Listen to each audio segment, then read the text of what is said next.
Alors, si jamais le tracé, le but était de faire un détourage, je vous montre. Je vais ici sélectionner le tracé extérieur avec la flèche blanche plus, le copier. Je reviens sur mon calque modèle et je vais double-cliquer sur lui pour ne plus en faire un calque modèle et aller coller sur place le tracé que je viens d'aller. Voilà, ok. Donc ça, c'est comme si j'avais fait un tracé autour de ma voiture, hein, c'est ce que j'avais au début. Et là, j'ai double-cliqué sur le calque modèle, j'ai été décoché modèle. C'est donc un calque tout à fait normal qui contient une voiture avec un tracé par-dessus. En sélectionnant l'image et le tracé, et en demandant Objet masque d'écrêtage créé, je me débarrasse du décor, qui est bien sûr encore visible à travers les fenêtres, mais ça, il faut faire d'autres tracés. Donc, ça peut servir de masque d'écrêtage. J'annule pour vous montrer que si je ne veux plus les fenêtres, évidemment, je dois faire un tracé pour ces fenêtres.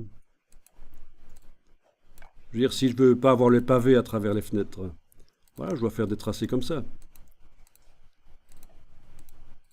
Là, je fais des petits clics. Hein. Voilà. Il y en avait où? Ah oui, ici aussi.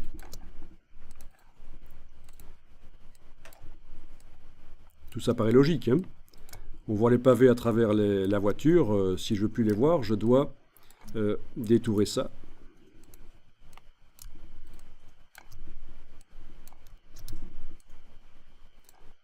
Okay. Voilà.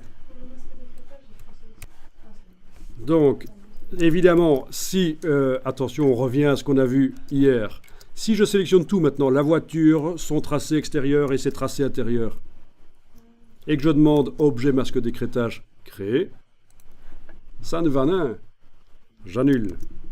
Qu'est-ce que je vais devoir faire? Je vais verrouiller l'image de la voiture temporairement. Donc j'ai ouvert le calque, je verrouille l'image de la voiture. Avec les 4 tracés qui sont là sélectionnés, j'en fais un tracé transparent.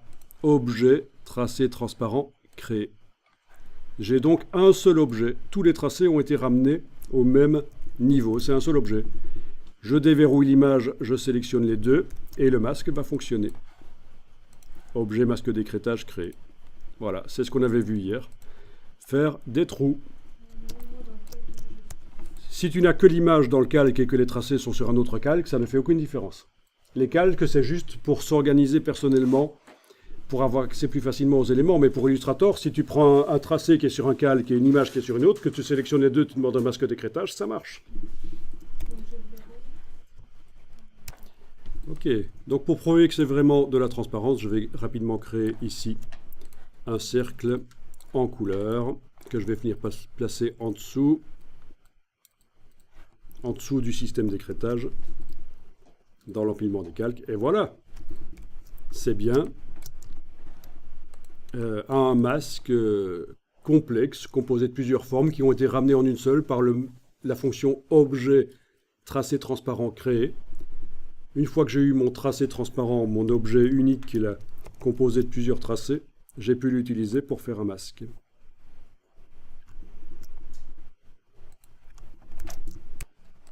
Donc la plume sur Photoshop fonctionne exactement de la même manière. Donc vous venez d'apprendre à faire la plume dans Illustrator et dans Photoshop en même temps. Et il y en a aussi une dans InDesign qui fonctionne de la même manière aussi. Par contre, si vous passez à CorelDRAW ou à Inkscape, vous aurez des systèmes similaires, mais pas exactement les mêmes. Donc il faut le savoir. C'est une des raisons pour laquelle moi j'aime pas trop Inkscape, c'est parce que sa gestion des courbes de Bézier n'est pas exactement la même que Illustrator.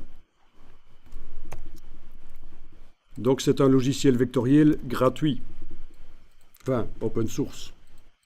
Pourquoi pas?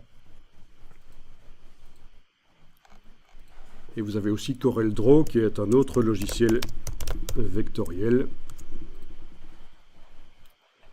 CorelDRAW, voilà.